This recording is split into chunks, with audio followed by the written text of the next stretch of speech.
सिर्फ 5 मिनट का मदरसा कुरान और हदीस की रोशनी में। 4 रमजानुल मुबारक। नंबर 1, इस्लामी तारीख। मस्जिद नबवी में सीखने सिखाने का नज्म। मस्जिद नबवी सिर्फ इबादत की जगह ही नहीं थी, बल्कि तालीम और ताल्लुम यानी सीखने और सिखाने की एक दरसगाह भी थी, जिसमें लोग जमा होते और दीन की बातें एक दूसरे से सीखा करते। हजरत अब्दुल्ला बिन अमर रज़ियल्लाहु अन्हुमा फरमाते हैं कि मस्जिद नबवी में 2 मजलिसें लगी हुई थी। आप सल्लल्लाहु अलैहि वसल्लम का गुजर उन दिनों मजलिसों के पास से हुआ तो आपने फरमाया कि दोनों मजलिसें अच्छी हैं, अलबत्ता उनमें से एक का दर्जा दूसरे से ज्यादा है। फिर आप सल्लल्लाहु अलैहि वसल्लम ने एक मजलिस की तरफ इशारा करते हुए फरमाया, ये लोग दुआओं में लगे हुए हैं और अल्लाह की तरफ मुतवज्जे हैं। अल्लाह चाहेंगे तो अता करेंगे और चाहेंगे तो नहीं देंगे। और दूसरी मजलिस की तरफ इशारा करते हुए इरशाद फरमाया, ये लोग दीन की समझ हासिल करने और इल्मे दीन सीखने में लगे हुए हैं और ना जानने वालों को सिखाने में मशगूल हैं, लिहाजा उनका दर्जा बड़ा हुआ है और मैं तो मुअल्लिम ही बनाकर भेजा गया हूं। फिर उन्हीं में बैठ गए। नंबर 2, हुजूर सल्लल्लाहु अलैहि वसल्लम का मोजज़ा, खाने का तस्बीह पढ़ना। हजरत अब्दुल्ला बिन मसूद रज़ियल्लाहु अन्हु बयान करते हैं कि हम एक सफर में रसूलुल्लाह सल्लल्लाहु अलैहि वसल्लम के साथ थे। पानी की कमी हो गई।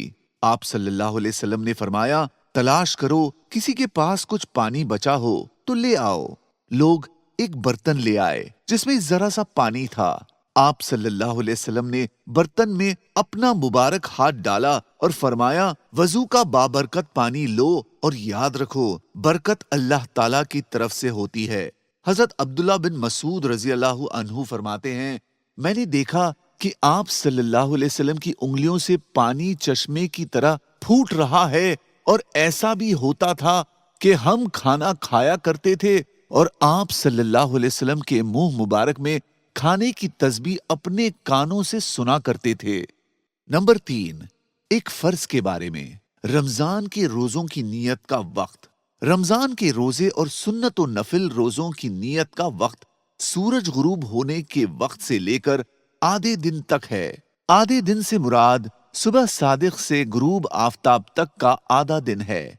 लिहाजा अगर कोई आधे दिन गुजारने के बाद रोजों की नियत करेगा तो उसका रोजा अदा ना होगा। नंबर 4, एक सुन्नत के बारे में। इफ्तार के बाद ये दुआ पढ़े।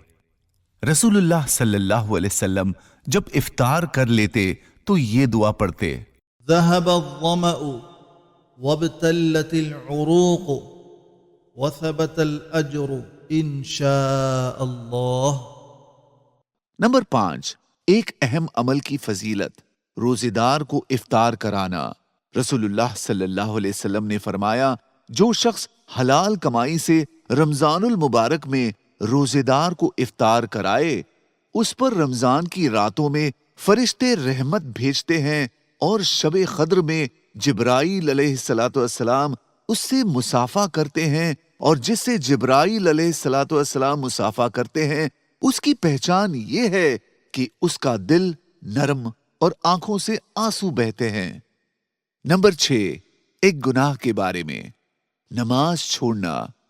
रसूलुल्लाह सल्लल्लाहु अलैहि वसल्लम ने फरमाया, जो शख्स जानबूझकर नमाज छोड़ देता है, अल्लाह ताला उसके सारे आमाल बेकार कर देता है और अल्लाह का जिम्मा उससे बरी हो जाता है जब तक कि वो अल्लाह से तौबा ना कर ले।